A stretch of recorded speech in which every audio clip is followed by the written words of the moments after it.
you know, you're like, why is she turning like that? Why is she turning like that? That's why.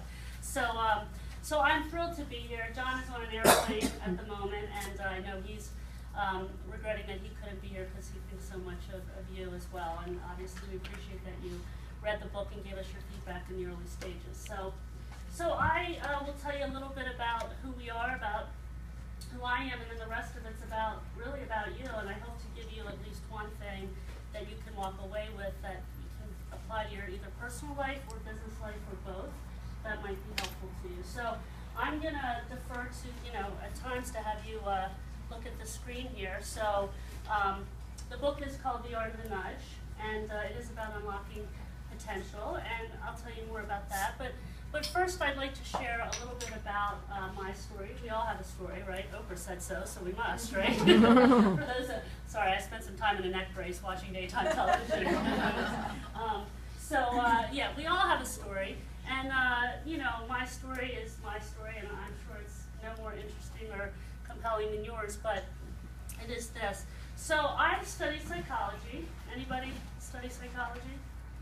Oh, good. One willing to admit it, 2. 3. Yay. I see some of my peeps in the house. So I went into psychology for basically 3 reasons. You know, one is that I certainly wanted to understand what made people tick. Did you share that for those of you who studied psychology? Yes, okay. 2, I didn't know math and science very well. Yes, Tyler? No, I was good at math and science. Okay, get out. All right. Well, I wasn't so good, so know thyself. That was part of psychology, right? And the third reason is really the reason we all go into psychology. And Tyler, do you know what that is? What's the real reason we study psychology? To help others? To help others, yes. Or lie to ourselves. Yes. Understand women. Understand women. How's that working out for you, Tyler? All right, well, we can unlock that potential, maybe. I don't know, we'll see. Well, you know, they say denial just ain't a river in Egypt, and that's probably true. So the reason we really go into psychology is to understand the crazy from which we come, you know. And so back to your therapist you go, Tyler. Figure that out. And, you know, in all seriousness, I mean, we all come from crazy, I believe. It's just the level, I mean, just the extent of the crazy from which you come. And I come from a family where I had a mother who had some pretty serious psychological issues, depression, anxiety. She had shock treatment. That was back when it was very common. And, you know, she was also charismatic and loving and warm and funny and all those things. But she had that side of her, and not, you know, to no surprise, it was part of my job to make her feel better, try to help her, and I wasn't always successful with that. But it was definitely part of why I went into the field, because, you know, no shock that I like helping other people and helping unlock potential. I couldn't always unlock my mom's. She was kind of stuck at a time when the resources were different, you know, medicines were different, etc. So definitely an inspiration as to why I studied psychology, and I really like helping people, like I said, help themselves and unlock their own potential. And I believe that, you know, understanding ourselves and the emotional intelligence quotient is a big part of that. So I spent most of my career in that field. I started as a family therapist at the age of 22. I was an in-home family therapist, knocking on people's doors out of college, right? No experience in Lancaster County. No Amish people, they don't let you in. But I would knock and, you know, I'd go, hi, I'm Christine, I'll be your family therapist. And they just, why they let me in their homes, I have none whatsoever. But desperation called and I answered. But it was the best and worst job I ever had. I hope you had at least one job like that in your life, because I think we all need to get the crap kicked out of us a little bit early on to get better. But I really learned a lot about people and a lot about how to work, and I loved what I was doing. I spent the first 5 years getting trained in a very kind of provocative way, one-way mirrors, people behind the mirror call in, say to the family, all kinds of stuff. And I loved it, but I didn't love the setting with which I was working. I really loved business. I knew I loved this, but I also knew I loved business because my dad was a self-made businessman. He grew up on a farm in Port Royal. Any Penn Staters here? Okay, you went by Port Royal every time you went to Penn State. You blinked, there it went, right? He grew up in that little town and got a degree at Penn State in agriculture.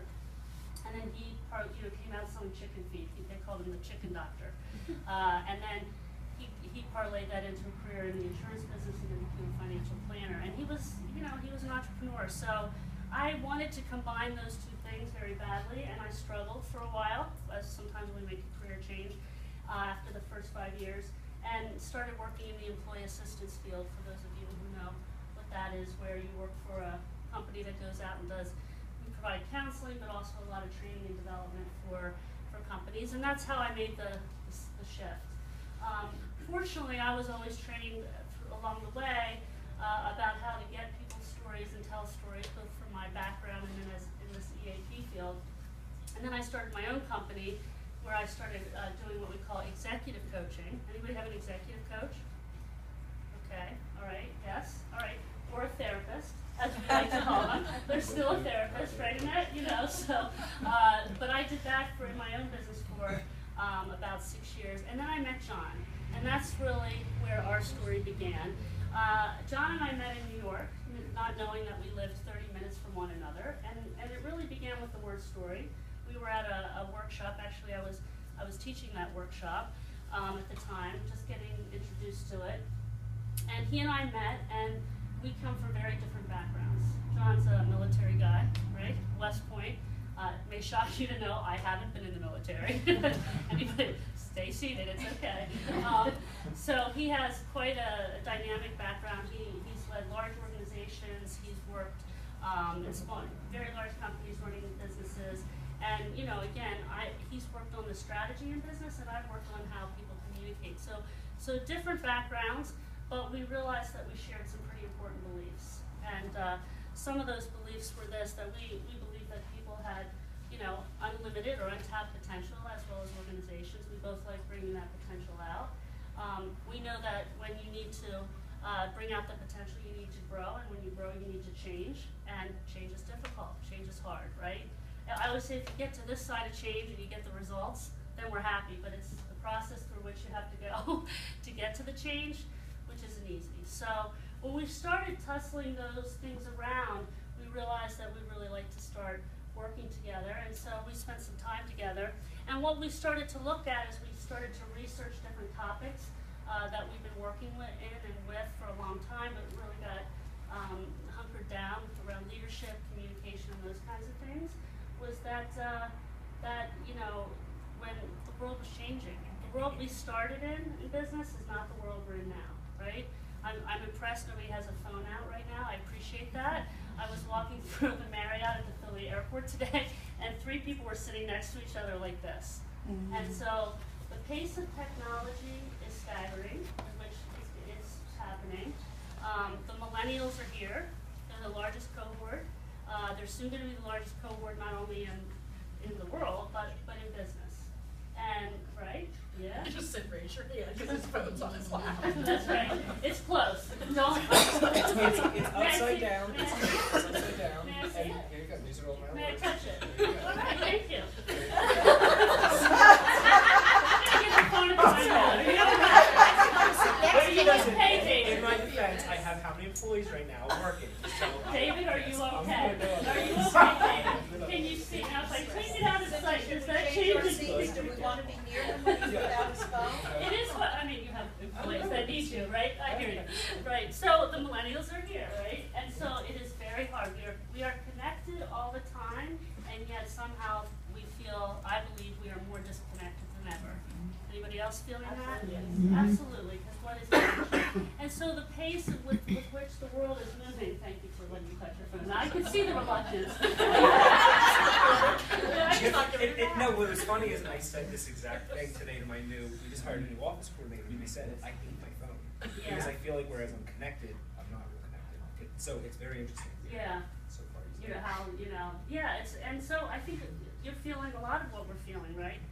And it's hard to take a moment where you're going, you know what, I'm off, we're always on. So with all that, the way people are interacting, the way people are buying, the way people are relating is very different. And John and I were thinking, how do we navigate in this new world, and how do we help people navigate? And as part of that, as I said, we studied leadership, communication, we studied the brain, behavioral economics, and did a lot of that. And what we thought was, what if we can codify this in a way that we can help people learn to pivot more quickly?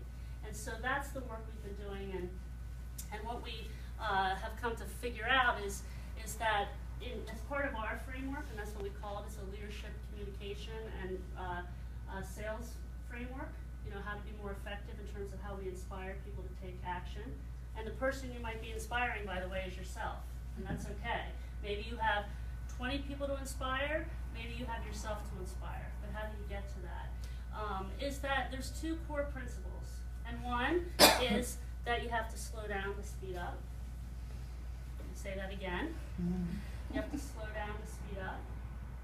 Now, does that feel counterintuitive to anybody, what I just said? Slow down. Aren't we running at speed? On to the next thing, to the next thing. I go to a large company with SAP, you know, in Newtown Square, and I said to one of the high-level execs that I was meeting with, I said, when I'm here, I feel like I'm out of breath, because I feel like I'm sprinting when I'm having a conversation, because it's stuff, right? So what if we slowed down to speed up? And the other thing we believe, and what we realized, is that small nudges can lead to big things. And so those are the two things that I'd like to encourage you to just, as I plant those seeds, for you to think about. So Sarah is going to give you, and we wrote a book, and we created a leadership development company. But Sarah's going to give you a card now. Just everybody can take one. I can take this over here. Yeah, I'll Say take it hi, to the other Sarah. side. Hi, Sarah. Sorry, Sarah. Let me introduce you to the greeter. Thank you for that, Elise. Sarah is one of our account managers here, and I won't list her talents because it gets a little obnoxious, frankly. She's got. If you decide you like the book, you'll see that both her mother and Sarah were not only was she help in editing and the writing, but also in the artistic category. So she's a very talented young woman. We're lucky to have her. So as you get the card, everybody's going to have one. And does everybody have a pen in this digital world? All right. David, you can put it in your nose in your phone. I'm okay with that. I'm good with that. I appreciate it. Yep. I'm okay with that. Wherever, if that makes you happier, that's okay with me. No, who you're, you know. So as you're grabbing that, here's what we want to accomplish. How many of you have your own business that are here? Okay. And how employees? One, several? We're all independent, but I'm their leader. Okay. So okay. Leader. Yeah. This side. All right. Oh, okay. Well, no. So how many are here because you just want to do something personally to kind of make yourself better? Okay. All right. Personal awareness, out of love. All right. So here's what we believe is that you have to think about outcomes, or you know, it's a self-help book. There's a lot of great self-help books, but if you don't have a reason, you know, and you don't know what you want to accomplish, then it's really hard to be successful. And so what we try to do with businesses is help them realize that, you know, the bottom line is really important. And so we like to think of it in terms of how we can help you achieve in these kind of categories. You know, because that's a lot of who we train for. Unless we're doing an open workshop, we train for businesses. So how do you increase revenue? How do you increase employee satisfaction? How do you increase customer satisfaction? How do you reduce costs? All the leading to higher shareholder value or business success. So that's what we try to drive. And what I'd like you to think about now is, what are your top 3 priorities this year? If you're running a business, I'd like you to think about it from a business standpoint.